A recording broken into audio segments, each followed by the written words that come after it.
So what do we learn? What do the contours of the map teach us? What does this passage communicate? What would God be saying to us through it? Well, as the story goes on, the focus moves from the two friends and their concerns to the one who is, to them, at this point, still a stranger. We know, don't we, that it's Jesus. It's interesting that that's revealed to us right at the start. So we're not waiting for the big reveal ourselves, but we're observers watching the process of them realizing that this is Jesus. We're invited to watch. And Jesus draws out from them the account of the last few days with some nice open questions. And then he says this, "How foolish you are, and how slow of heart to believe all that the prophets have spoken. Did not the Christ have to suffer these things and then enter his glory? And beginning with Moses and all the prophets, he explained to them what was said in the scriptures concerning himself." It's a remarkable thing for Jesus to do, if you think about it. It's remarkable for a couple of reasons.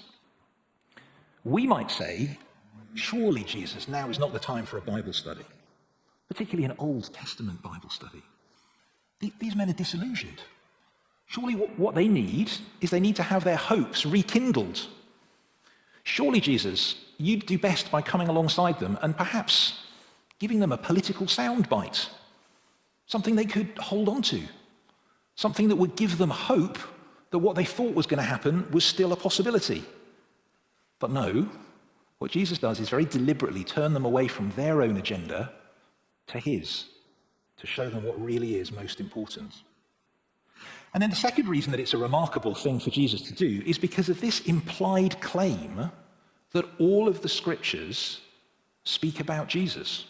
Did you notice that? All of them. Is that really true? Moses and all the prophets? Surely, Jesus, you just mean the New Testament when it was finally written, the Old Testament as well? Well, we're not told, intriguingly, are we, of the passages that Jesus might have turned their attention to in the Old Testament. But if you look at the Bible, there are certainly enough to fill not just an 11-kilometer hike, but probably 111 kilometers of hiking together. You see, in the Bible, properly understood, there are different layers, multiple levels, multiple ways in which the scriptures point to Jesus. We're aware, aren't we, to start off with, of individual verses that say something about Jesus. We come to some of those at Christmas time.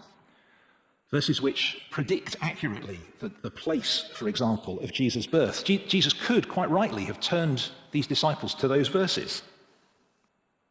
But more than that, Jesus could have turned these disciples' attention to the times in history when he, Jesus, appeared in human form. Did you know that happens in the Old Testament of the Bible? Wrestling with Jacob at a brook, appearing as a fourth figure walking in a fiery furnace, giving protection to Daniel's friends who are being persecuted because of their faith. So that's another level, another layer. But more than that, Jesus could have, in that Bible study, flagged up for them the portraits in the Old Testament that Jesus then goes on to fulfill. All kinds of different portraits, different characters which are fulfilled in Jesus. Moses' predictions, for example, of a great prophet who was to come. Isaiah's predictions and detailed description of a suffering servant who so obviously is Jesus. He could have pointed up all of the Bible's signposts to a different kind of priesthood that sits alongside the priesthood of the Old Testament.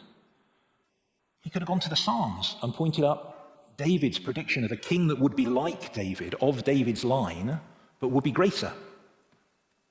And Jesus could have shown them how all of those portraits are fulfilled and completed in the person of Jesus himself.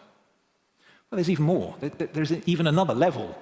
What Jesus could have done in that Bible study is to have shown them how the very events of the Old Testament, God's dealings with his Old Testament people Israel, set the stage for the coming of Jesus.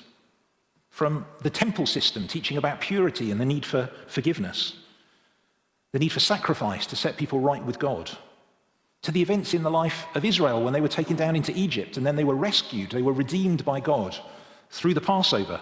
All of these point to God as the great rescuer who was to come and rescue his greater people. That great rescuer is Jesus. If we think about the mapping analogy, it's almost like multiple layers on a landscape.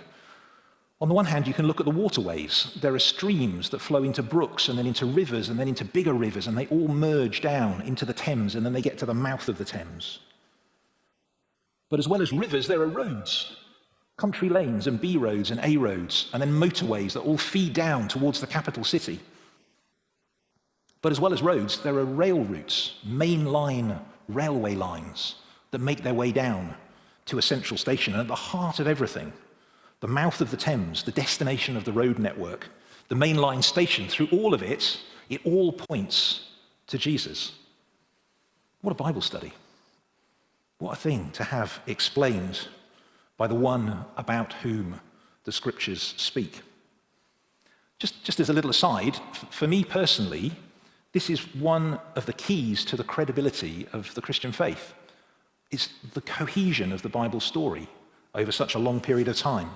You see, the Bible's really a library of books, different authors, written in different ages, in different genres, with no internet for the writer to check up on what the last contributor has written in order to develop the story. And yet the same themes emerge. And they're not only referenced, but they develop all the way through the Bible, and then they're fulfilled perfectly in Jesus. It's almost as if different painters are painting sections of a painting, and then they all come together and fit perfectly. And there's a space right in the middle for Jesus, and all the sight lines point perfectly to him. Now, is that coincidence? Or is that orchestration? Can it be by chance? Or is it by design to point to the existence of a God who controls all those things? Just take the predictions in the Psalms and in Isaiah about Jesus' death, for example. Details that we've been considering in our Easter series here at church. Details which predict not only the events of Jesus' death, but the manner of his death, the physical effect on his body, even though those accounts are written hundreds of years before the Romans even came up with the barbaric idea of crucifixion. And Jesus explains this progressively, layer after layer, level after level to these disciples. He explains how it all hangs together, how it all points to him, how it all speaks of Jesus. It would have been a great Bible study to listen to, wouldn't it? And then they slowly approach the village. They come over the hill, they get near to the place where they've been heading. Emmaus is before them. Jesus makes, according to our passage, as if he's going to go on. And the two friends urge him to stay. So he goes in and joins them. You see, the moment of revelation hasn't yet come, has it? Even with all of that describing, even seeing that all the scriptures point to Jesus, they haven't yet seen who Jesus is. How will it come? When will, if you like, the penny drop? Well, there are many ways in which Jesus could have revealed himself. He could, of course, have done it already. He could, as they've walked, he could have chosen to overcome the laws of nature. He could have perhaps walked out on a lake. He did that, didn't he, when he came to his disciples when they were fishing, showing his power over the forces of nature. Jesus could, along the journey, have stopped and healed somebody. Surely that would have been a moment of revelation to these disciples. Perhaps a passerby, showing his power over death. If you think about it, imagine if the road that they travelled passed a graveyard with tombs. Jesus could have stopped and called someone out of their grave, as he did with Lazarus, to show his power even over death. Or he could have repeated some of his teaching, one of the well-known phrases on his lips that they would have recognized. Perhaps the Son of Man has come not to be served, but to serve, and to give his life as a ransom for many. Or he could have repeated one of the great I am statements for them.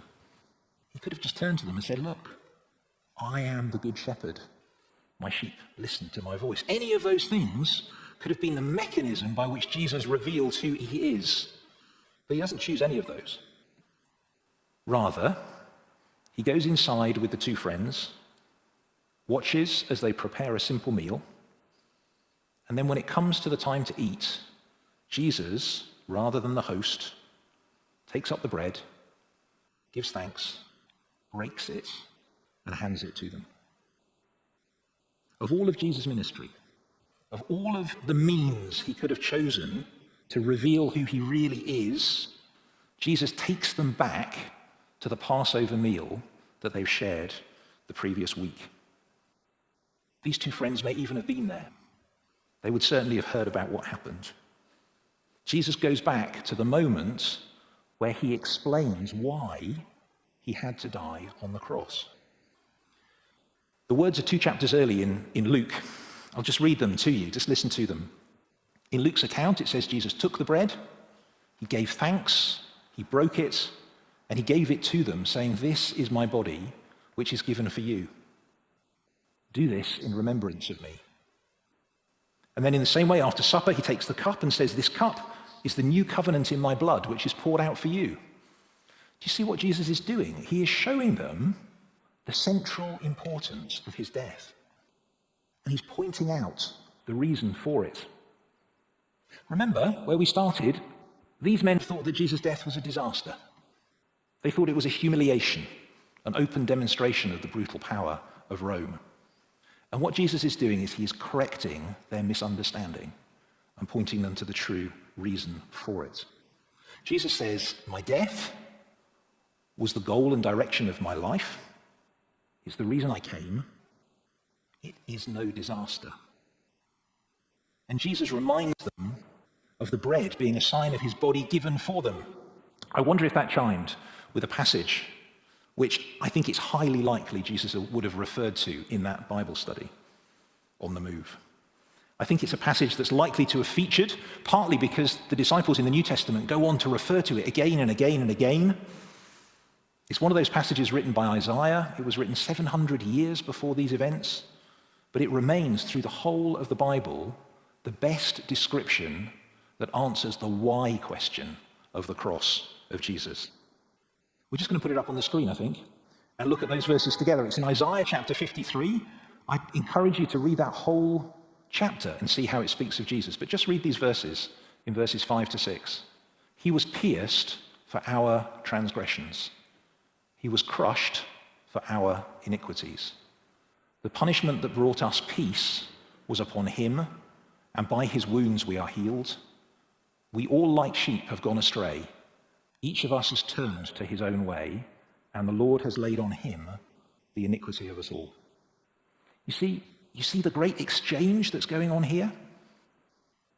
Jesus' body given for us, that's what Jesus says at the moment of sharing the Passover meal. But also here, Jesus pierced and crushed and wounded in our place in order to bring us peace. The punishment that brings us peace is upon him. Sometimes it's helpful, isn't it, to see the extent of the measures that are required to address a problem as a really good measure of the seriousness of the problem. If you reflect back, historians in the future will look back on this strange time over the last year and a half in the UK, and they'll consider the measures taken: schools closed, economy suspended, travel cancelled, masks mandated, mixing banned. In Britain, the biggest vaccination event that we've ever seen. National debt massively increased. And all of that speaks of the seriousness of the problem of COVID, doesn't it? Well, it's the same with Jesus' death. If Jesus, God's chosen king, the one to whom the whole Old Testament points, the better, greater high priest, the very Son of God, should have to suffer and die on a Roman cross, for us, the problem we face must be absolutely massive, mustn't it? Isaiah sets it out. We all like sheep have gone astray. Each has wandered off, turning to live for ourselves rather than for the God who made us. And the remarkable fact is that Jesus shows these disciples that the Lord of heaven has laid on Jesus the punishment that should be ours, our iniquity, our wrongdoing, our selfishness. That, friends, is the heart of the Christian message. And can you see how Jesus takes them there? Takes them away from their misunderstanding to show them that it's all about him and then it's all about his death on the cross.